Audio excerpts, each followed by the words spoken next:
Assalamualaikum warahmatullahi wabarakatuh. Perkenalkan, nama saya Putri Nuriska Ramadhani dengan NIM 110222302. Di sini saya akan mempresentasikan tentang analisis keamanan komunikasi IoT menggunakan inskripsi AES. Kenapa keamanan IoT itu penting? Pertama, IoT ada di mana-mana dan miliaran perangkat terhubung, seperti sensor, perangkat rumah pintar, dan atau pada industri. Yang kedua, data kita tuh sensitif.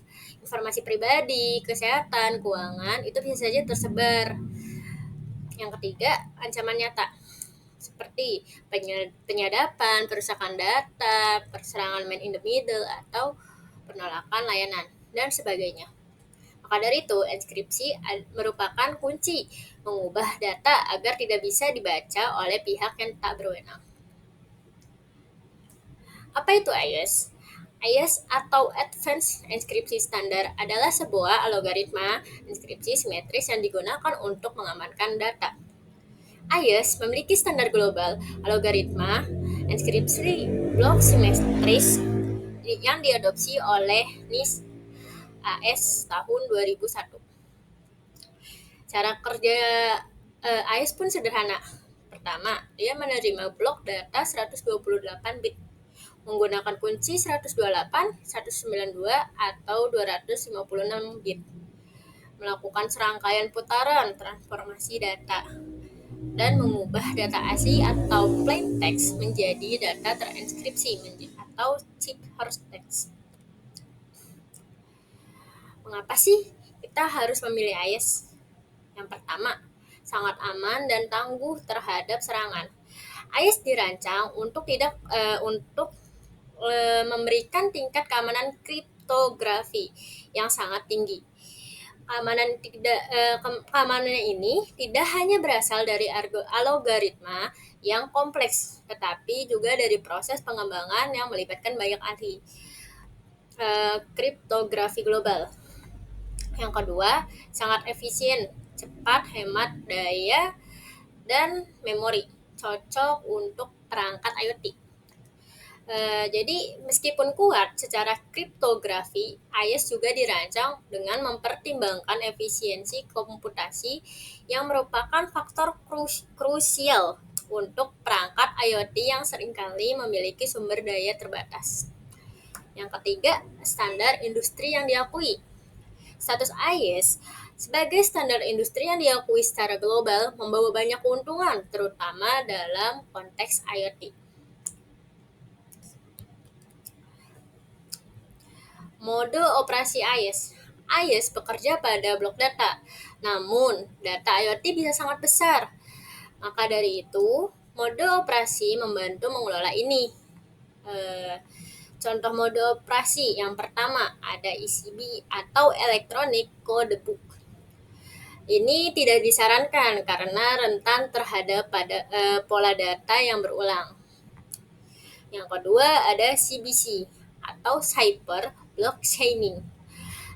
Ini cukup disarankan karena setiap blok tergantung pada blok sebelumnya.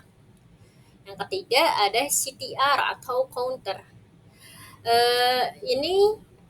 Mode ini dapat diparalelkan, maka dari itu cocok untuk throughput yang tinggi. Yang terakhir ada GCM atau Galois Counter Mode.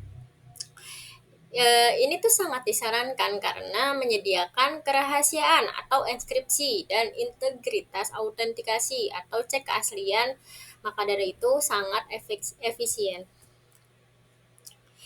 Implementasi pada IoT yang pertama, end-to-end encryption yaitu dari perangkat ke aplikasi akhir. Protokol keamanan kunci. Yang pertama ada TLS, Transport Layer Security atau DTLS, Datagram TLS. Mengamankan saluran komunikasi antar perangkat dari server atau cloud. AES adalah salah satu algoritma utama di dalamnya. Yang kedua, banyak platform IoT cloud seperti AWS IoT, Azure IoT, dan yang mewajibkan TLS atau DLTS. Tantangan implementasi IoT. Yang pertama, sumber daya terbatas. CPU, memori, baterainya kecil.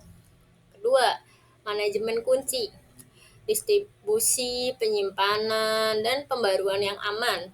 Yang ketiga, kompatibilitas, integrasi dengan protokol IoT seperti MQTT, SOAP, atau LoRaWAN.